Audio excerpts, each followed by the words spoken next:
Magandang gabi. Magandang gabi, guys. So, mapagpalang gabi sa inyong lahat. Di pa ako natulog, so I'm happy. Happy ako na makapag-upload ulit ako ng short video ngayon. Gusto ko lang i-share yung kabutihan ng Panginoon sa araw na to. Today, binigyan niya ako ng strength para magawa yung mga bagay na hindi ko nagawa kahapon. Ganun talaga. Pag may mga pagkukulang tayo kahapon, so dapat sa susunod na araw, bumawi tayo.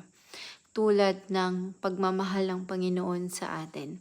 Binigyan niya tayo ng bagong buhay, panibagong araw, at panibagong pag-asa para maitama natin yung mga pagkakamali natin kahapon. 'Di ba?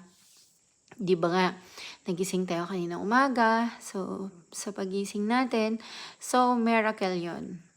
Miracle yon kasi bagong regalo ng Diyos na buhay sa atin.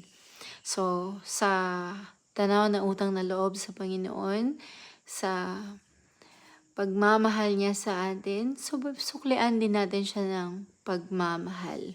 Hindi man natin matumbasan yung unconditional love ng Panginoon, pero para sa atin, gawin natin para sa self natin, gawa tayo ng tama.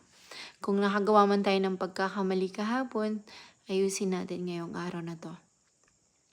Hindi man tayo perpekto, hindi man natin ma-perfect lahat, pero okay lang, at least may nagawa tayo.